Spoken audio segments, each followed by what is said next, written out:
8 பாடம் இருக்குது மாந்திரிகத்தை 8 சப்ஜெக்ட். அந்த 8 சப்ஜெக்டில் 2 சப்ஜெக்ட் கெட்டது, மீதி 6 சப்ஜெக்ட் நல்லது தான். அந்த ஹாஸ்பிட்டலில் போன கைவிடப்பட்ட கேஸை ஒரு பாட்டில் எண்ணெயில் ரெடி பண்ண முடியும். ஒரு பெப்சி பாட்டில் 7 ரூபா பாட்டில் விசா ட்ராங்கெல்லாம் குடிச்சிட்டு அதில் கொடுக்கக்கூடிய பாதி பாட்டில் என்ன இருக்குல்ல அதை ரெடி பண்ணிட முடியும். நம்புறீங்களா? இந்த ரெண்டுலையும் எடுத்துக்கிட்டிங்கன்னா யாருக்கோ யாரையோ நம்ம செஞ்சு கொடுத்துட முடியாது. ஒரு ஃபோட்டோ மட்டும் இருக்குது, செஞ்சு கொடுங்க, என்ன பண்ணோம், வசியம் பண்ணோம், என்ன பண்ணோம், நாளைக்கே என்னை தேடி வந்துடணும். அப்படி செய்ய முடியும்னா நான் ஏன் இங்கெல்லாம் பண்ணிட்டு இருக்கேன்? அப்படி செய்ய முடியாது. ஃபஸ்ட்டு அந்த தெளிவு இருக்கணும். எப்படி செய்ய முடியும்? உங்களுக்கும் அவருக்கும் இருக்கக்கூடிய கனெக்ஷன் என்ன? அதற்காக நான் அவளை அடிமைப்படுத்தினேன்றதுக்காக உன்னையும் நான் அடிமைப்படுத்த மாட்டேன் அப்படின்னு சொல்லி ஸ்டெப். அப்போ தாரை பார்த்து கொடுத்துன்றது ஒரு சாங்கியம். இந்த சாங்கியம் சம்பிரதாயத்தோடு செய்த ஒரு கணவன் மனைவி பிரிஞ்சு போயிட்டாங்க அப்படின்னா எதுவுமே வேணாம், அப்படியே செய்யலாம். கணவனுக்கு மனைவி பிரிஞ்சு போயிட்டா, மனைவி வரமாட்டேன்ற கணவனுக்காக மனைவியை வசியம் செய்யலாம். கணவன் பிரிஞ்சு போயிட்டான், மனைவிக்காக கணவனை வசியம் செய்யலாம். அப்போ ஒரு உடலுக்குள்ள 3 இருக்குது. உடல் ஒன்று, பேய் பிசாசுன்ற ஒரு ஆத்மா ஒன்று, ஸ்துல ஆத்மா ஒன்று, இன்னொன்று இருக்குது, அது பேர் தான். அப்போ இந்த ஸ்துல ஆத்மா உண்மை. அந்த ஸ்துல ஆத்மா இரவு நேரங்களில் வசியம் செய்யும் போது உடலை விட்டு வெளியே வரும் என்பது அர்ஜுனர் சொன்ன உண்மை. அர்ஜுனர் கிருஷ்ணருடைய. அப்போ ஸ்துல ஆத்மா உடலை விட்டு வெளியே வரும் பொழுது, இந்த வேர்வை படிந்த துணி இங்கே இருக்கும் பொழுது நாம் அதை தான் அழைப்பு விடுக்கிறோம். மனைவியை விட்டு இவன் வந்திருந்தானா மனைவியுடைய ஞாபகம் எப்பவுமே வந்துட்டே இருக்கும். அவனுக்கு என்னடா அது இப்படி ஞாபகம் வருது, நம்மளுக்கே தெரியாம. இவ்வளவுதான் அவசியம்.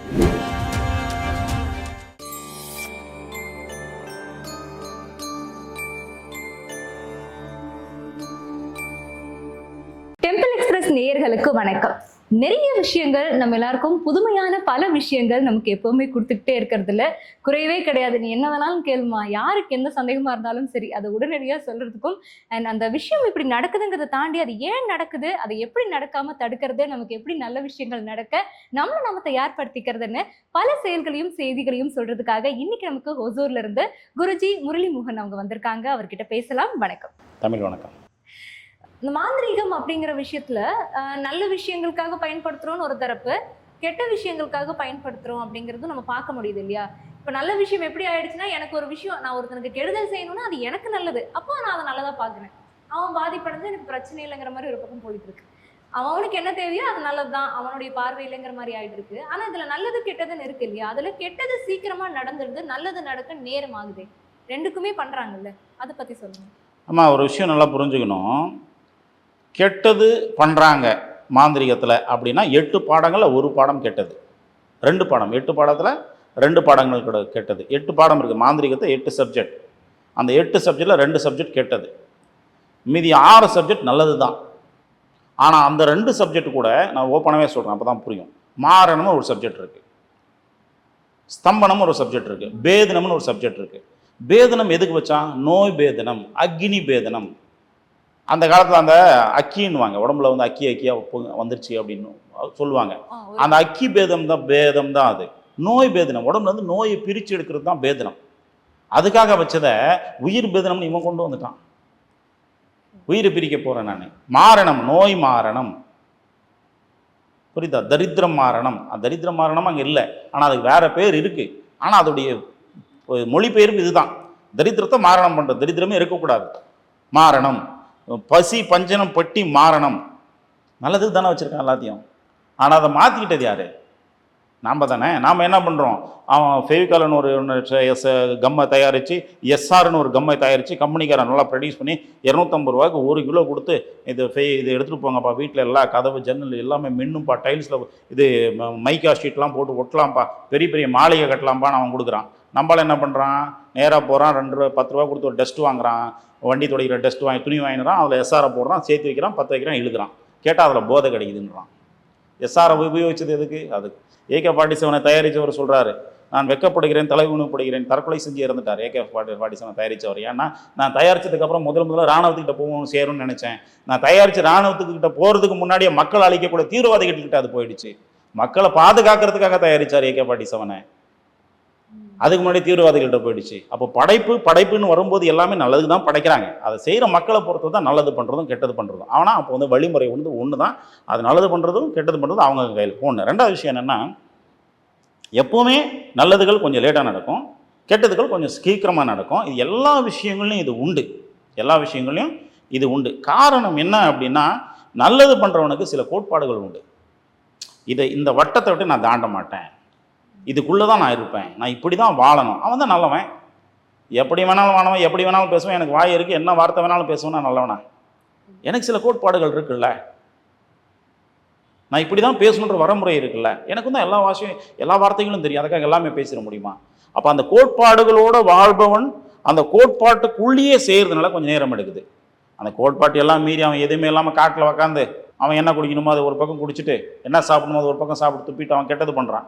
அவனுக்கு எதுவுமே கிடையாது. காலையில் எழணும், குளிக்கணும், கொள்ளணும், இந்த சாமிக்கு இவ்வளோ நேரம் பூஜை பண்ணணும், இந்த மந்திரத்தை படிக்கணும், அப்புறம் வந்து பூஜை, அதெல்லாம் எதுவுமே கிடையாது. நான் கெட்டது பண்ணுறேன், கெட்டது மட்டும் தான் பண்ணுவோம், அதெல்லாம் எதுக்கு, அதெல்லாம் தேவையே இல்லை.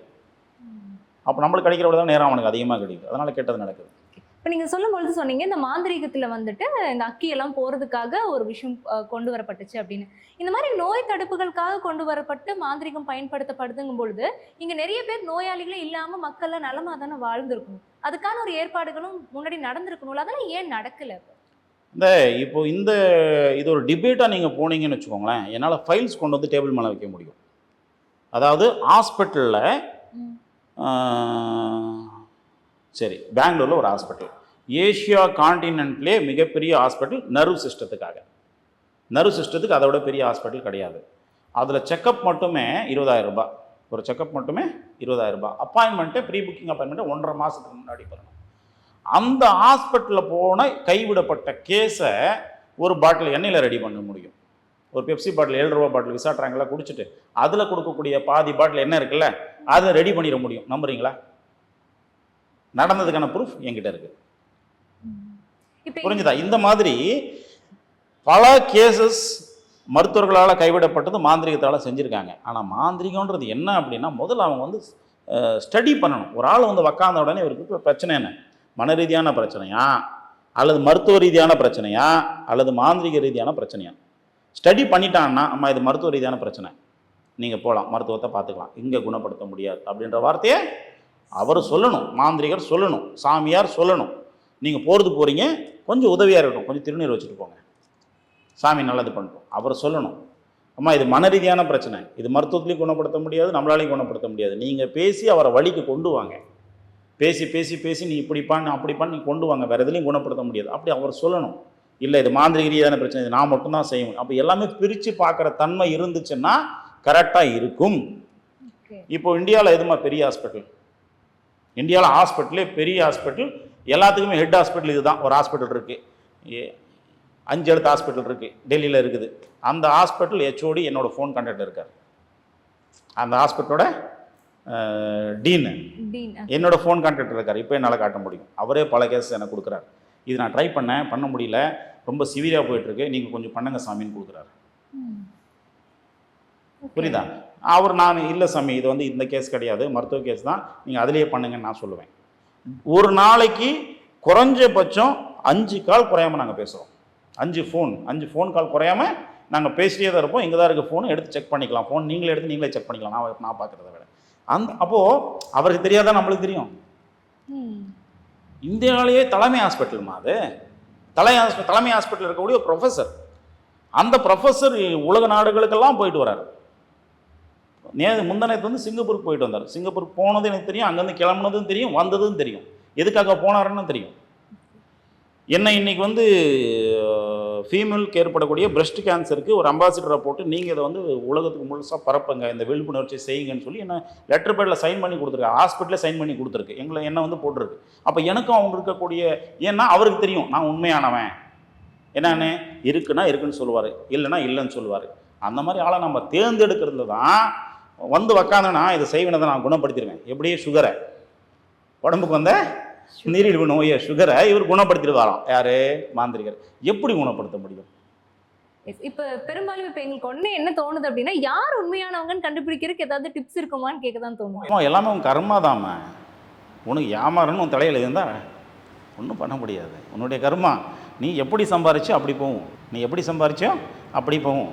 அதுதான் கர்மா தான். அது நல்லவங்களுக்கு நல்லவங்க உடனடியாக கிடைச்சிருவாங்க, கெட்டவங்களுக்கு கெட்டவங்க கொஞ்சம் லேட்டாக தான் கிடைப்பாங்க. எல்லாமே அப்படி எடுத்துகிட்டு போயிடணும். உடனே எல்லாருக்கும் கோவம் வரும், என்ன இப்படி சொல்லிட்டாங்களா, நான் எவ்வளோ பேர்கிட்ட ஏமாந்தப்ப நான் கெட்டவளா. கொஞ்சம் யோசிச்சு பாருங்களேன், ஆமாவா இல்லையான்னு உண்மையை தெரிஞ்சிடும் வெளியே. இப்போ இன்னொரு விஷயம் என்னன்னா, இப்போ வியாதிகளுக்காக மாந்திரிகம் நாடி போறது அப்படிங்கிறது எந்த அளவுக்கு இருக்கு அப்படிங்கிறது ஒரு பக்கங்கள்ல தான் கேள்விப்பட முடியுது. இப்போ அதிகப்படியா வந்துட்டு எனக்கு என் பாய் ஃப்ரெண்ட் வேணும், எனக்கு லவ் செட் ஆகணும், எனக்கு அவ புருஷன் வேணும், எனக்கு இது நிறைய நடக்கிற விஷயம் இல்லையா?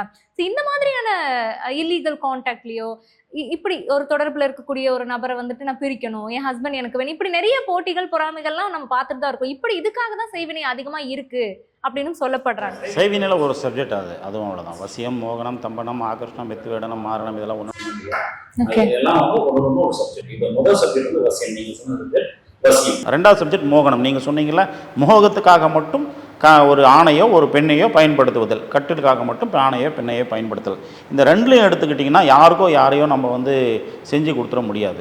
ஒரு ஃபோட்டோ மட்டும் இருக்குது, செஞ்சு கொடுங்க, என்ன பண்ணோம், வசியம் பண்ணோம், என்ன பண்ணோம், நாளைக்கே என்னை தேடி வந்துடணும். அப்படி செய்ய முடியும்னா நான் ஏன் இங்கெல்லாம் பண்ணிட்டுருக்கேன்? ட்ரம்ப் நாளைக்கு காலை என் வீடு தேடி வரும்போது நான் பண்ணிடுவேனே. ட்ரம்ப் வந்து போனால் போகாதா? சுந்தர் பிச்சை ஐயா வந்து போனால் போதாதா? எலான் மஸ்க் வந்து போனால் போதாதா? அவருடைய ஃபோட்டோ தான் இருக்குது ஆன்லைனில், எவ்வளோ வேணாலும் தேட கிடைக்குது. ஜாதகம் கூட கொடுத்துட்றாங்களே ஆன்லைனில். இப்போ கூகுளில் போய் தேடிங்கன்னா எலான் மஸ்கோடைய ஜாதகம், இந்த டேட்டில் பிறந்திருக்கா, இந்த டைமில் பிறந்திருக்கா, இந்த அப்பா அம்மா பிறந்திருக்கா, இங்கே பிறந்தா முழு ஹிஸ்ட்ரி கொடுக்குறாங்களே. அப்போ ஒரு மாந்திரிகரால் செய்ய முடியும்னா செஞ்சிடலாமே இல்லையா? அப்படி செய்ய முடியாது. ஃபஸ்ட்டு அந்த தெளிவு இருக்கணும். எப்படி செய்ய முடியும்? உங்களுக்கும் அவருக்கும் இருக்கக்கூடிய கனெக்ஷன் என்ன, பந்தம் என்ன? அந்த பந்தம் எங்க வருது? தாரை வாத்து கொடுத்தல். தாலி கட்டும் போது தந்தையானவன் மகளை கணவனுக்கு தாரை வாத்து கொடுக்கிறார். தாரை வாத்து கொடுத்தல், கையில வந்து ஒரு முழு தேங்காய் இளநியை வச்சு அதுல மஞ்சள் குங்குமம் எல்லாம் போட்டு தாரை வாத்து கொடுக்குற மந்திரங்கள்லாம் படிச்சு, இனிமேல் இது என் பிள்ளை இல்லை, உன்னுடைய மனைவியானவள், இவளை நீதான் கவனித்து கொள்ள தாரை வாத்து கொடுத்தல். மச்சான் போய் காலில் விழுந்து செப்பல் மாட்டி விடுவார். யாருக்கு? மாப்பிள்ளைக்கு செப்பல் மாட்டி விடுவார். நான் இவ்வளவு நாள் அவளை வந்து அண்ணனாக இருந்து பல விஷயங்களை கற்றுக் கொடுத்து அடிமைப்படுத்தி இருந்தேன். அப்போ இருந்துச்சு, அது இப்போ இல்லை. இப்போ ஃப்ரெண்டாக பழகிறேன், ஆனால் அப்போ இருந்துச்சா இல்லையா? அப்போ வந்த சம்பிரதாயம் தான். இவ்வளோ நாள் அடிமைப்படுத்தி இருந்தேன், இனி நான் உனக்கு அடிமையானவன். அவளை நான் அடிமைப்படுத்தி இவ்வளவு நல்லவளாக கொண்டு வந்தது நல்லவளாக இருக்க வேண்டும் என்பதற்காக தான் அவளை உன்னிடத்தில் கொடுக்கிறேன். நீ இனி அவளை பார்த்துக்கொள். அதற்காக நான் அவளை அடிமைப்படுத்தினேன்றதுக்காக உன்னையும் நான் அடிமைப்படுத்த மாட்டேன் அப்படின்னு சொல்லி ஸ்டெப்பல். அப்போ வந்து தாரை வாத்து கொடுத்தன்றது ஒரு சாங்கியம். இந்த சாங்கியம் சம்பிரதாயத்தோடு செய்த ஒரு கணவன் மனைவி பிரிஞ்சு போயிட்டாங்க அப்படின்னா எதுவுமே வேணாம், அப்படியே செய்யலாம். ஏன்னா பந்தம் என்ற ஒரு வார்த்தை அங்கே இருக்குது. கணவனுக்கு மனைவி பிரிஞ்சு போயிட்டா, மனைவி வரமாட்டேன்ற கணவனுக்காக மனைவியை வசியம் செய்யலாம். கணவன் பிரிஞ்சு போயிட்டான், மனைவிக்காக கணவனை வசியம் செய்யலாம். ஏன்னா பந்தம் என்ற ஒரு விஷயம் அந்த இடத்துல இருக்குது. அதுலேயும் சில நேரங்களில் துணிகள் தேவைப்படுது. அவங்க யூஸ் பண்ணால் வேர்வை படிஞ்ச துணிகள் தேவைப்படுது. இதை பற்றி பேசினா பெரிய என்லார்ஜ்மெண்ட். 2 செகண்டில் முடிக்கிறேன். இது எப்படி ஒரு சாத்தியம், இதை வச்சு எப்படி சித்தர்கள் சொன்னாங்கன்றது நான் சொல்கிறேன். சித்தர்கள் என்ன சொல்கிறாங்க அப்படின்னா, அந்த உடலிலிருந்து வெளியேற்றப்பட்ட வேர்வை படிந்த ஒரு விஷயம், அது ஏதோ ஒரு பொருள், அந்த பொருளை வைத்துக் கொள்ளுங்கள். தகடு எடுத்துக்கோங்க, தகடில் மந்திரங்கள் எழுதிக்கோங்க, அதை வச்சுக்கோங்க. இதெல்லாம் வச்சுட்டிங்களா, இந்த மந்திரங்கள் எழுதிக்கோங்க. எழுதி எல்லாமே வச்சாச்சு. உக்காந்து சகா வேண்டுங்க. ஓம் நம சிவாய நம சிவாயன்னு வேண்டிகிட்டே இருங்க. வேண்டிகிட்டே இருந்தோம். இல்லை ஓம் ஐயும் கிளியும் ரவும் ஸ்ரீயும் சரோஜாவும் சாந்தினியும் அல்லது சரோஜாவும் ராகுலும் வசீகராய சுவாகான்னு படிச்சுட்டே இருங்க. இதனால் படிக்கிறதுனால என்ன ஆகும்? கடவுள் வந்து பார்ப்பார். கடவுள் வந்து பார்த்து இந்த மந்திரம் படிக்க செய்வார். அதனால் வந்து வசியம் நடக்கும். இது லாஜிக். இது சித்தர்கள் சொல்லியிருக்கு. அதுவும் எப்படி நடக்கும்? இன்னும் போகலாம் உள்ள. அதுவும் எப்படி நடக்கும் அப்படின்னும் போது, ஒரு மனிதனுக்குள்ளே இருக்கக்கூடிய ஆத்மாக்கள், ஒரு மனிதன் இறந்து போனால் உடல் வந்து சுடுகாட்டுக்கு போகுது. கரெக்டா? சுடுகாட்டுக்கு போகிற உடல் திரும்பி வந்துடக்கூடாதுன்றதுக்காக நம்ம போகும்போதே பொறி, கடலை, எள்ளு இதெல்லாம் தூவிட்டு போகிறோமா? அழகாக ரோடெல்லாம் தூவிட்டே போகிறோம். என்ன சொல்கிறோம்? போனது திருப்பி வந்துடக்கூடாது. அப்படி வரணும்னா இதெல்லாம் பொறுக்கி எண்ணிட்டு வரணும் அப்படின்றது ஒரு சம்பிரதாயம் இருக்குது. இதெல்லாம் எண்ணிட்டு தான் வருமா? எண்ணி வரதுக்குள்ளே விடிஞ்சிருமா? விடிஞ்சப்புறம் அந்த கதிர்வீச்சுகளால் அந்த ஆத்மா வர முடியாது. அப்போது அங்கே 2 ஆகிடுச்சு இல்லையா? 3ஆவதாக வீட்டில் வந்து விளக்கத்தி வச்சுருப்போம். எல்லாரும் விளக்கு பார்த்துட்டு போயிடுங்கப்பா, ஆத்மா போய் சாந்தி அடையிட்டோம். அப்போ இங்கே 1 இருக்குது, 3 இருக்குது. அப்போ ஒரு உடலுக்குள்ளே 3 இருக்குது. உடல் 1, பேய் பிசாசுன்ற ஒரு ஆத்மா 1, ஸ்துல ஆத்மா 1, இன்னொன்று இருக்குது. அது பேர் தான் ஸ்துல ஆத்மா. இது நானும் நீங்களோ சொன்னது கிடையாது, சித்தர்கள் சொன்னது. இது வேற எங்கேயாவது சொல்லியிருக்காங்களா? நான் நம்ப மாட்டேனே அப்படின்னா வேதங்கள் இருக்குது. வேதங்களை போய் பாருங்க. சரி, வேதங்களை தாண்டி வேற யாராவது பேசியிருக்காங்களா? கிருஷ்ண பரமாத்மாவும் அர்ஜுனனும் பேசியிருக்காரு. அர்ஜுனன் போய் கிருஷ்ண பரமாத்மா நல்லா அயர்ந்து தூங்கி கொண்டிருப்பார். அர்ஜுனன் போய் உட்காந்து கொண்டிருப்பார் மகாபாரதத்தில். உட்காந்து இருக்கும்போது திடீர்னு கிருஷ்ண பரமாத்மா எழுந்துட்டு, ஏன்பா அர்ஜுனா எவ்வளோ நேரம் ஆச்சு, வந்து எழுப்பியிருக்கலாமே அப்படின்னு கேட்குறாரு. அப்போ கிருஷ்ண பரமாத்மா சொல்கிறார், நான் ஏன் சாமி டிஸ்டர்ப் பண்ணணும், ஸ்தூலாத்மா எங்கே இருக்குதோ என்னவோ அது வந்து உடலை சேரட்டுன்னு காத்துட்டு இருந்தேன். அப்போ அங்கே ஸ்தூலாத்மா இருக்குதுன்றது எல்லாம் நீ படிக்கிற வேதங்கள்லையும் இருக்குது, சாங்கியங்களும் இருக்குது, சம்பிரதாயங்களும் இருக்குது, எல்லா இடங்களையும் இருக்குது. அப்போ இந்த ஸ்தூலாத்மா உண்மை. அந்த ஸ்தூலாத்மா இரவு நேரங்களில் வசியம் செய்யும் போது உடலை விட்டு வெளியே வரும் என்பது அர்ஜுனர் சொன்ன உண்மை. அர்ஜுனர் கிருஷ்ணருடைய. அப்போ ஸ்தூலாத்மா உடலை விட்டு வெளியே வரும் பொழுது இந்த வேர்வை படிந்த துணி இங்கே இருக்கும் பொழுது நாம் அதை தான் அழைப்பு விடுக்கிறோம். வா இங்கே வா, உன்னோட துணி இங்கே இருக்குது, உன்னோட வேர்வை இங்கே இருக்குது, உன்னோட ஸ்மெல் இங்கே இருக்குது, நீ தான் வேணும், இங்கே வா அப்படின்னு கூப்பிட்றோம். வந்த ஸ்தூலாத்மா கிட்ட சொல்கிறோம், ஏப்பா இவனும் அவனும் சேர்ந்தா நல்லா இருப்பாப்பா. ஆமாம், நல்லா இவனும் அவனை சேர்ந்தா நல்லா இருப்பாப்பா, நீ போய் சொல்லுப்பா அவன்கிட்ட, நீ போய் அவனுக்குள்ளே ஊடுருவு, அவங்ககிட்ட போய் சொல்லு அப்படின்பா. அந்த ஸ்தூலாத்மா உடலுக்குள்ளே போகுது. உடலுக்கு போய் சகா வந்து அவனுடைய ஞாபகங்களை கொடுக்குது. யாருடைய ஞாபகங்களை? மனைவியை விட்டு இவன் வந்திருந்தானா மனைவியுடைய ஞாபகம் எப்பவுமே வந்துட்டே இருக்கும் அவனுக்கு. என்னடா அது இப்படி ஞாபகம் வருது நம்மளுக்கே தெரியாமல், இவ்வளோதான் அவசியம். அந்த ஞாபகத்தை வர வைக்கிறதுக்கு தான் அவசியம் வேலை செய்யும். கையை பிடிச்சி கூட்டி 13 நம்பர் பஸ் ஏற்றி வீட்டில் கூட்டு வந்து கவு தட்டி உள்ளே விட்டு போகாது. வசியன்றது என்ன? ஞாபகங்களை வர வைக்கிறத வரைக்கும் தான் வேலை செய்யும். ஞாபகம் வந்ததுக்கு அப்புறமா கூட கல் நெஞ்சுக்காரனாக இருந்தால் என்ன பண்ணுவான், நான்லாம் வரமாட்டேன், நான் வேற முடிவு பண்ணிட்டேன் அப்படின்னு போயிடுவான். வசியம் வேலை செய்யவே செய்யாது. ஞாபகங்களை வர வைக்கிறதுக்கு மட்டும்தான். மனசாட்சின்ற இருக்க ஒரு மனிதனுக்கு ஞாபகங்களை வரவழைப்பு தான் வசியம். அது ஆணாக இருந்தாலும் பெண்ணாக இருந்தாலும் அந்த ஞாபகங்களை கொடுக்கக்கூடிய லாஜிக், சித்தர்கள் எழுதின லாஜிக், அகஸ்திய முனியிலேருந்து பதஞ்சலி முனியிலேருந்து எந்த முனியை எடுத்துட்டாலும் எழுதிக்கிட்ட லாஜிக் இதுதான். இதுதான் வசியம்.